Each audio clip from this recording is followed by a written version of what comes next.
Welcome back to Elise Reads and Speaks. So today I'm doing my January wrap-up.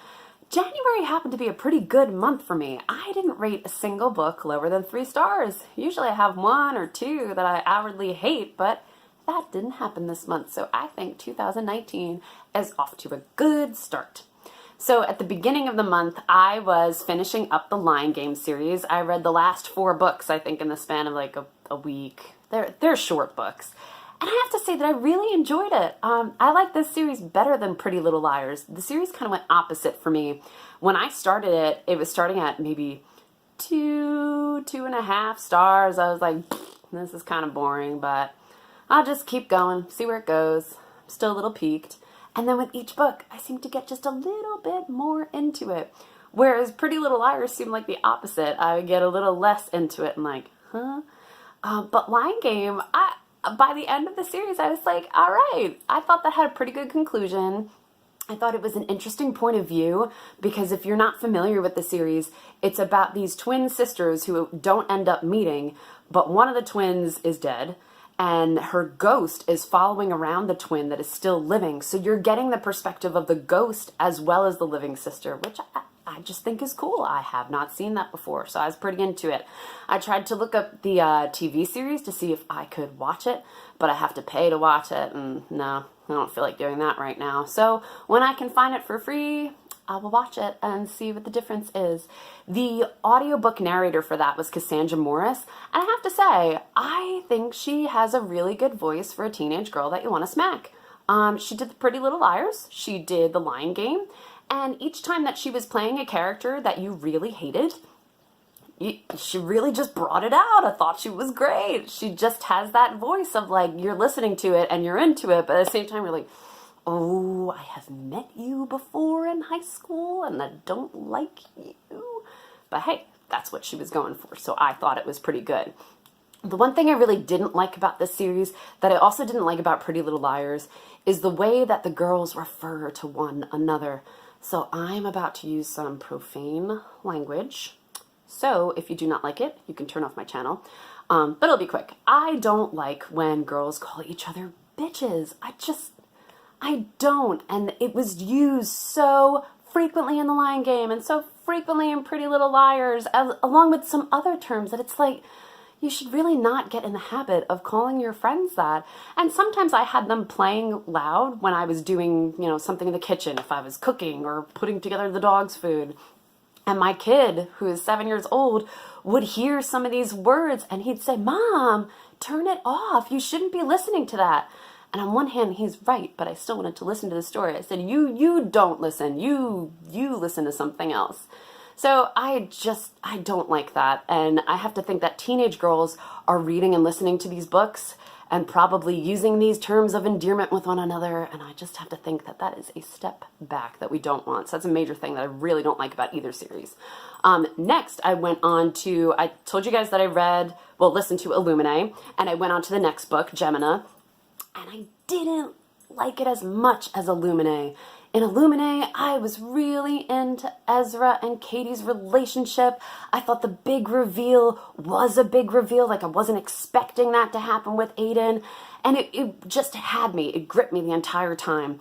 With Gemina, I was just really missing Katie and Ezra. I mean, the relationship between Nick, and I even forget the other girl's name right now, it was alright, it just didn't grab me the same exact way, so it was a little bit of a bummer.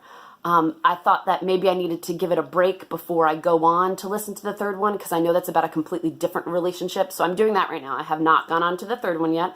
I'll give it a little time for my heart to heal after Ezra and Katie are not the main characters, and then hopefully I'll be into the third one. I will say, still the same production value on that audiobook. The voices, the emotions, the sound effects, you really feel like you're there. It is a fun audiobook to listen to because it's really like you're listening to a play and your head gets to make up the images that you want to see. So I think that's pretty awesome. Next on my list were Truly Devious and Friendship Fails of Em and Nash. Love that one. But I did those in my flu review. So if you have not watched that video, watch my previous video and I give a nice in-depth look at both Truly Devious by Maureen Johnson and Friendship Fails of Emma Nash by Chloe Seager. I thought those are, well, I thought one was great and one was like, okay, that was all right. I then moved on to the audiobook of Archenemies by Marissa Meyer, an author that I love. She is the author of the Lunar Chronicles, which I've already mentioned a few times. And guess what? My girl Rebecca Soler narrated it. Hooray! So I didn't listen to the first one, Renegades. I read the physical book, so I didn't know that she was the audiobook narrator. So Archenemies was a happy little surprise for me. Now, I will say Renegades, I gave 3 stars, wasn't super into it, didn't hate it, didn't love it, but I figured I would go on to Archenemies because I wanted to see what would happen next. And it was kind of the same. Archenemies I actually ended up liking a little bit more than Renegades, but I think it was because I gave myself a superhero break. I needed one after Renegades, and then I only read the first book of Shatter Me, and I felt like I was just getting beat over the head with some superheroes, and that's not really my thing. But I went to Archenemies, and it was alright. It focused mainly on the relationship of Adrian and Nova, which some people on Goodreads I could see had more of a problem with that.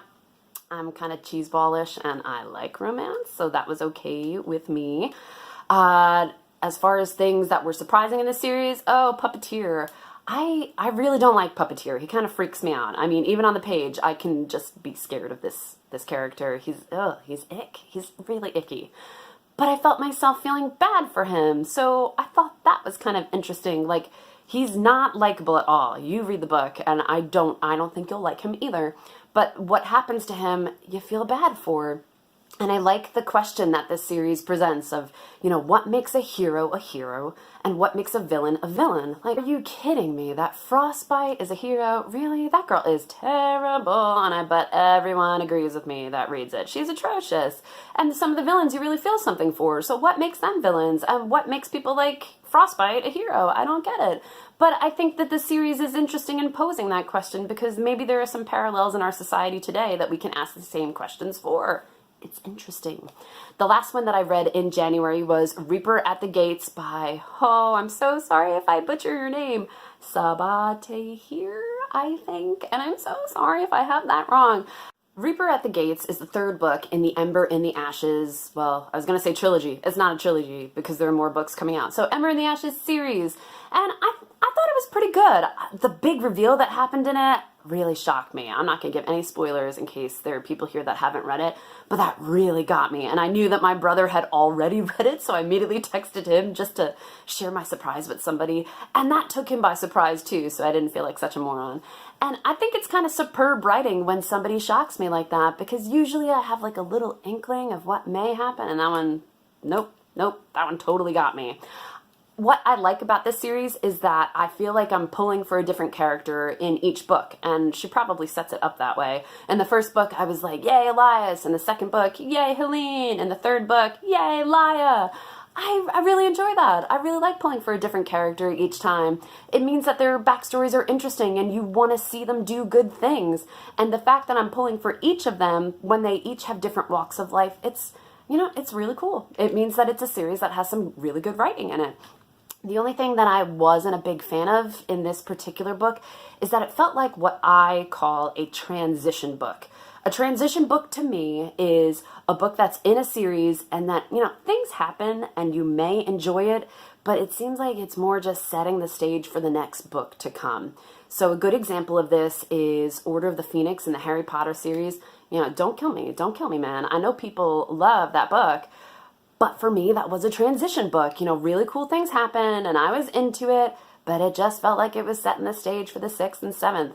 Oh, another one that came out recently was A Court of Frost and Starlight by Sarah J. Maas. I don't know anybody that feels differently than me.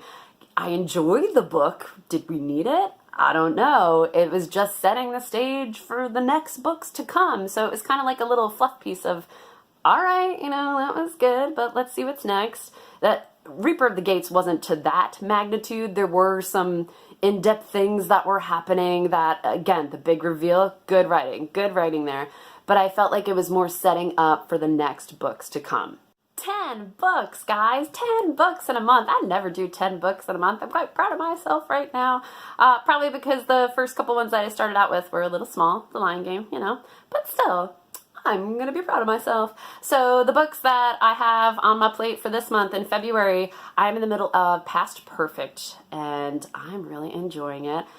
I worked as an actor at the Renaissance Fair. Yeah, I worked as a nun. That was a good time.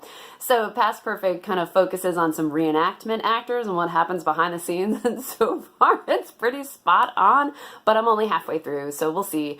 My friend Tatiana also lent me that one, and she lent me 2 other books, and I like to read those books first before I go back through my bookshelf. So I have the Kiss Quotient on my list, which had a lot of buzz. I also have the Fatal Throne, which I'm a huge tuner nerd, again, Renaissance Fair, and I have a really strange obsession with Anne Boleyn. Hey, we've all got our quirks. And then I also have my book club is doing the Very Large Expanse of Sea by Tahereh Mafi, who also wrote Shatter Me. So hopefully that one's better than Shatter Me. All right, so thank you for tuning into Elise Reads and Speaks, and I will catch you next time.